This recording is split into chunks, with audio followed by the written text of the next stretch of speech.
नमस्कार दोस्तों, मैं यश गौतम, आपका स्वागत है मेरे यूट्यूब चैनल पर। दोस्तों, आज इस वीडियो में मैं आपको फॉर्म 16 से ITR 1 कैसे फाइल करें, आज इस वीडियो में आपको लाइव सिखाने वाला हूं। दोस्तों, आप जो स्क्रीन पर देख रहे हैं ये है फॉर्म 16, जो कि आपको जिस आप कंपनी में वर्क कर रहे हैं वो एम्प्लॉयर आपको प्रोवाइड कराएगा।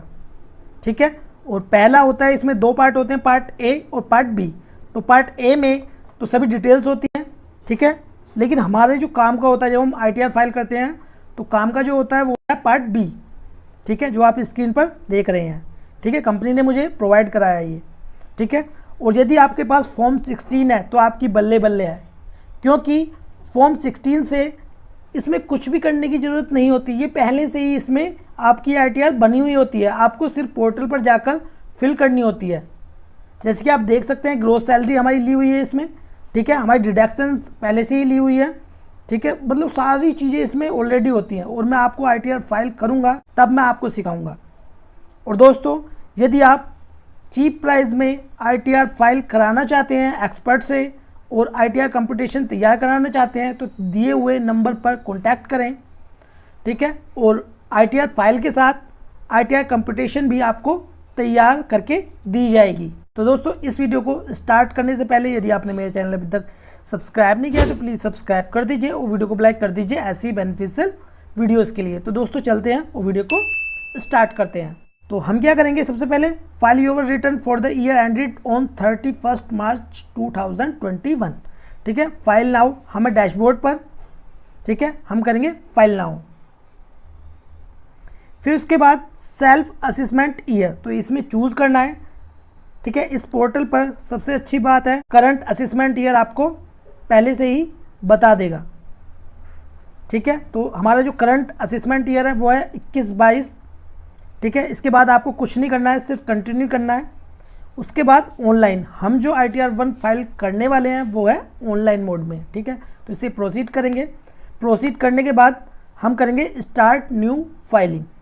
ठीक है, मैंने पहले से ही ड्राफ्ट इसमें भरा हुआ है, लेकिन हम न्यू फाइल यहाँ पर करने वाले हैं। ठीक है, start new file, start new filing. फिर आपको सिलेक्ट करना है इंडिविजुअल। ठीक है, इसे कंटिन्यू करेंगे। कंटिन्यू करने के बाद हमें यहाँ पर ITR फॉर्म सिलेक्ट करना है। ठीक है, do you need to choose an ITR form to proceed. ठीक है, तो यहाँ पर हम ITR 1 जो सैलरी के लिए होती है वो होती है ITR 1, हमेशा ध्यान रखें।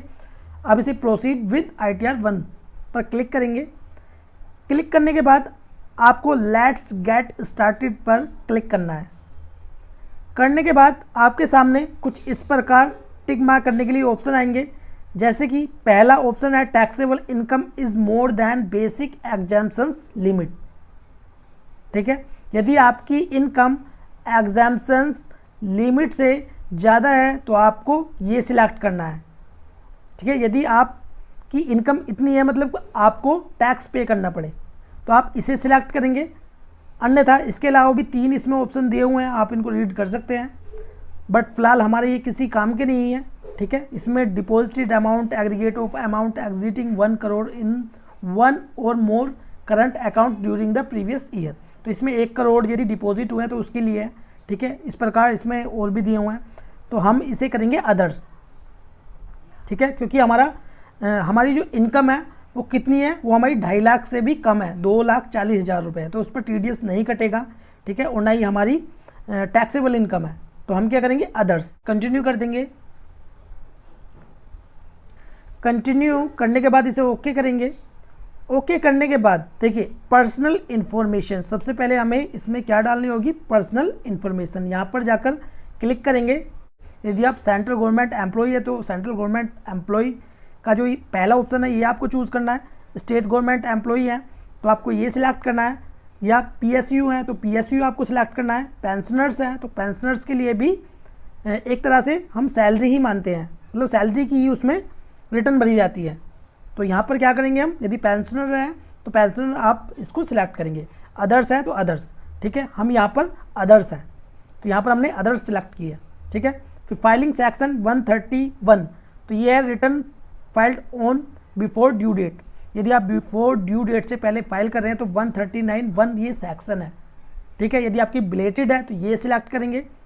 यदि आपकी रिवाइज्ड है तो आप ये वाला सिलेक्ट करेंगे, और उसके बाद यदि आपकी कंटिन्यूएशन ऑफ डिले है तो आप इसको सिलेक्ट करेंगे। ठीक है, फिलहाल हमारी बिफोर ड्यू डेट है तो हमने इसलिए इसको सिलेक्ट किया है। फिर उसके बाद ऑप्शन है filed in response to notice under section, यदि आप किसी नोटिस का रिस्पॉन्स दे रहे हैं तो उसके लिए ये ऑप्शन है बाकी। ठीक है, फिर उसके बाद are you opting for new tax regime under section 115 BAC, ये क्या है, ये देखिए ये आपसे पूछ रहा है आप न्यू रिजीम इसमें लेना चाहते हैं या नहीं।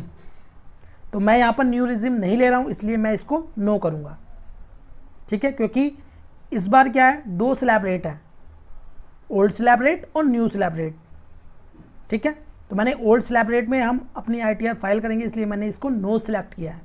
अब उसके बाद हमारा जो ये बैंक अकाउंट है, यदि आपने बैंक अकाउंट ऐड नहीं किया है तो आप कर लीजिए, और आपका जो बैंक अकाउंट है वो वैलिडेटेड होना चाहिए। जैसे कि आप देख सकते हैं वैलिडेटेड लिखा हुआ इस पर आ रहा है। यदि आपका वैलिडेशन इन प्रोग्रेस या वैलिडेशन फेल्ड आएगा तो आपका जो TDS कटेगा, जो आपका TDS होगा वो आपको आपके रिफंड होने में प्रॉब्लम होगी। ठीक है, तो इसलिए आपको क्या करना है, इसको वैलिडेट करना है, यहाँ पर वैलिडेटेड होना चाहिए जैसे कि मेरा आ रहा है।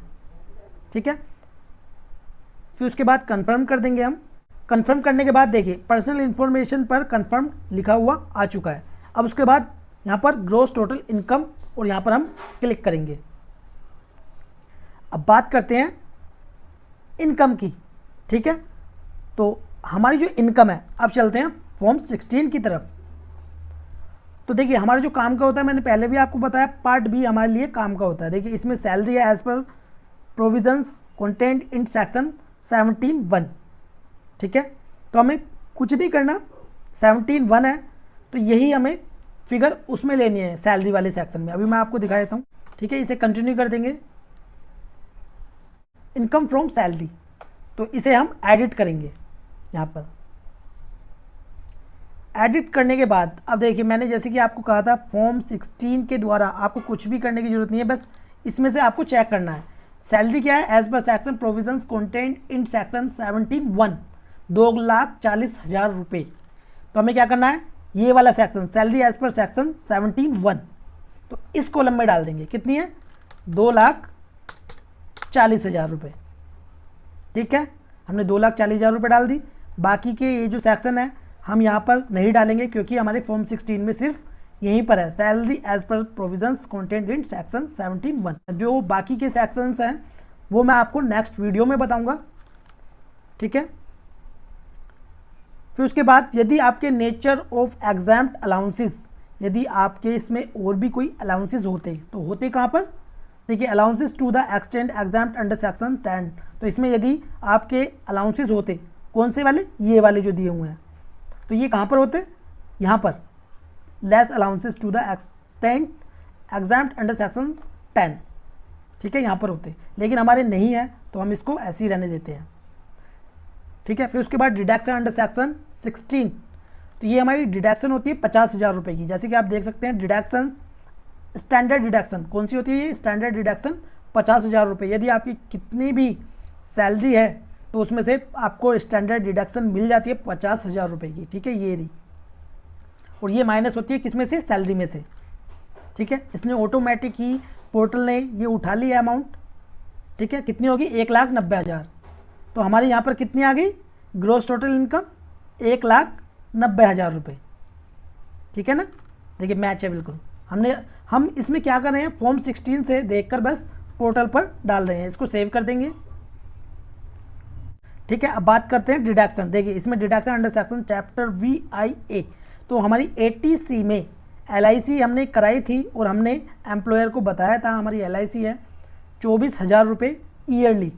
ठीक है, तो हमारी LIC में 80C जो डिडक्शन है इसमें 1.5 लाख तक आप डिडक्शन ले सकते हैं। ठीक है, तो 24,000 रुपये हमारी डिडक्शन है किसमें, 80C में।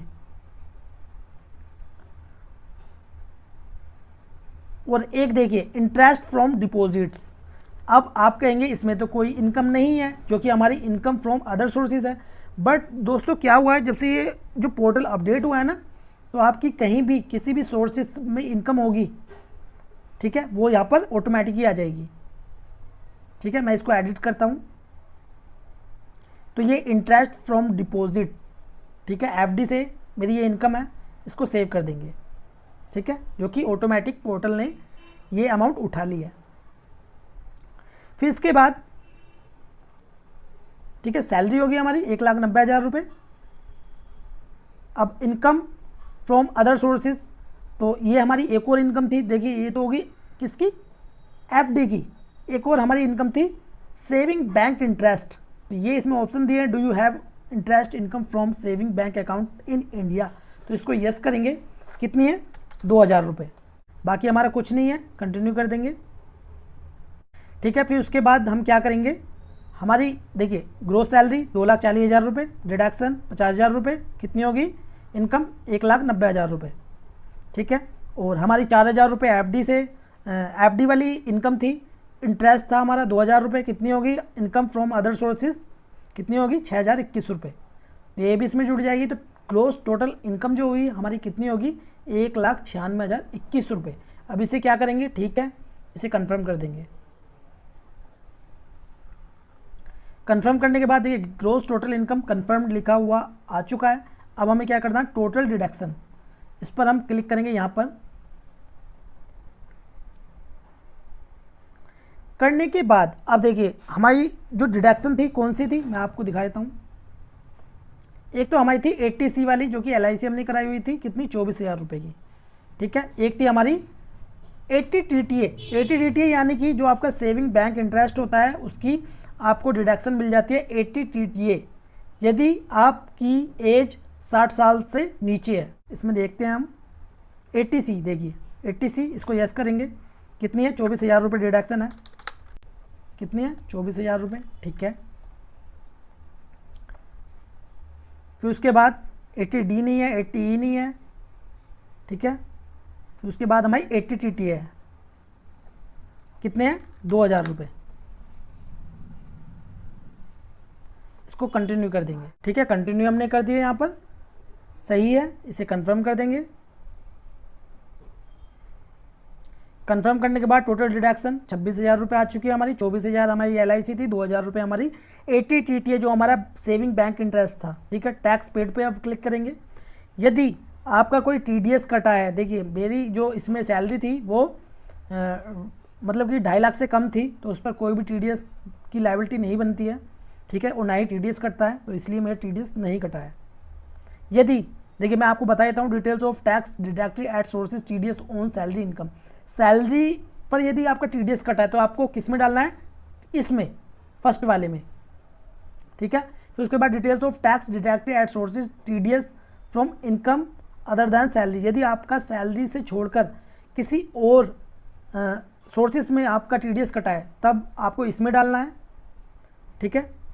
और ये TCS का है, ठीक है, तो इसे हम कंफर्म कर देंगे, हमारा कोई TDS नहीं कटा है।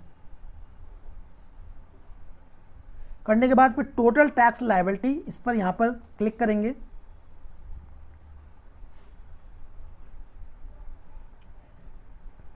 ठीक है, तो हमारी टोटल इनकम कितनी होगी 1,70,020 रुपये। तो हम इसे क्या करेंगे, हमारी कोई भी यहाँ पर टैक्स की लायबिलिटी नहीं है, इसे कंफर्म कर देंगे। अब इसके बाद क्या करना है, प्रोसीड करने के बाद इसमें आपका यदि टैक्स पेबल होगा तो यहाँ पर आ जाएगा you need to make a payment, ठीक है। यदि मेरा यहाँ पर टैक्स पेबल होता तो यहाँ पर आ जाता, ठीक है। इसे प्रीव्यू रिटर्न पर क्लिक करेंगे। क्लिक करने के बाद यहाँ पर आपको टिक मार्क करना है। टिक मार्क करने के बाद प्रोसीड टू प्रीव्यू,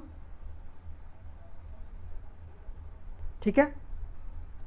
करने के बाद अब देखिए ये पूरा जो फॉर्म हमने फिलअप किया है, जो हमने फॉर्म भरा है, ये यहाँ पर आ चुका है। तो आप इसे दोबारा रीड कर सकते हैं, ठीक है। करने के बाद जब आप चेक कर लेंगे, आपको क्या करना है, सबसे नीचे इसे प्रोसीड टू वैलिडेशन के लिए क्लिक करेंगे, ठीक है। यहाँ पर क्लिक करना है। देखिए यहाँ पर आ चुका है वैलिडेशन सक्सेसफुली। यदि इसमें एरर भी आ सकती है, यदि आपकी कुछ कमी रह जाती है तो यहाँ पर एरर भी दिखा सकता है, ठीक है। आप जैसे ही उस पर क्लिक करेंगे तो आप एरर की जगह पर भरकर आप दोबारा से वही प्रोसेस कर सकते हैं। तो इसमें वैलिडेशन सक्सेसफुल हो चुका है, ना ही कोई एरर है। तो इसे क्या हम करेंगे, प्रोसीड टू वेरिफिकेशन। देखिए पहला ऑप्शन है ई वेरीफाई नाउ। यदि आप ई वेरीफाई करना चाहते हैं, ठीक है, ई वेरीफाई में क्या होगा, आपका जो मोबाइल नंबर आधार में रजिस्टर्ड होगा उस पर OTP जाएगा। ठीक है, जैसे ही OTP जाएगा तो आपको OTP डालना है और सबमिट कर देनी है। ठीक है, वो हैंड टू हैंड क्या होगा, आपकी जो रिटर्न है वो वेरीफाई हो जाएगी। क्यों, आप फिर उसको बेंगलुरु भेजने की ज़रूरत नहीं है। ठीक है, आपकी वेरीफाइड हो जाएगी।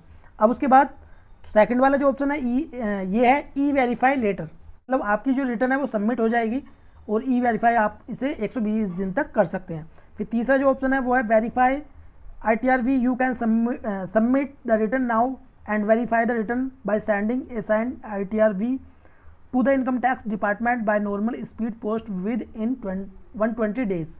मतलब कि आप पोस्ट के द्वारा भी इनकम टैक्स डिपार्टमेंट जो कि बेंगलुरु है तो 120 दिन के अंदर आपको वो पहुंचानी है ITRV। ठीक है, अब जैसे आप ई वेरीफाई के द्वारा करना चाहते हैं तो इस पर क्लिक करेंगे, कंटिन्यू कर देंगे। कंटिन्यू जैसे ही करेंगे फिर आपके पास एक OTP आएगा, OTP डाल देना है, आपकी सबमिट हो जाएगी, कुछ भी नहीं करना आपको। ठीक है, तो दोस्तों इसी प्रकार ही आपको ITR फाइल करनी है। मैं उम्मीद करता हूँ आपको समझ में आ चुका होगा पूरा प्रोसेस, जैसे कि मैंने आपको बताया है। यदि आपके पास फॉर्म 16 है तो ये मान लीजिए आपकी बल्ले बल्ले है, आप बड़े आसानी से, आपको क्या करना है, सिर्फ फॉर्म 16 में से देखना है और पोर्टल पे अमाउंट डाल देनी है। बाकी एक तरह से कंप्यूटेशन, जो ITR कंप्यूटेशन होती है ना, वो है एक तरह से, ये आपको पहले से ही दी हुई है। जैसे कि आप देख सकते हैं ये पहले से ही दी हुई है आपको। सिर्फ आपको क्या करना है, फॉर्म 16 से अमाउंट उठानी है और पोर्टल पर डाल देनी है। ठीक है, तो दोस्तों यदि आप अभी भी ITR फाइल करने में घबरा रहे हैं तो आप हमारे एक्सपर्ट से ITR फाइल करा सकते हैं। ठीक है, नंबर आपको दिया हुआ है। और दोस्तों आपको ITR फाइल के साथ आपको ITR कंप्यूटेशन भी तैयार करके दी जाती है, क्योंकि दोस्तों जो ITR कंप्यूटेशन होती है इसकी बहुत ज़रूरत होती है और 80% लोग ITR कंप्यूटेशन नहीं देते हैं। तो ITR फाइल के साथ आपको कंप्यूटेशन भी तैयार करके दी जाएगी। तो दोस्तों मिलते हैं नेक्स्ट वीडियो में, धन्यवाद।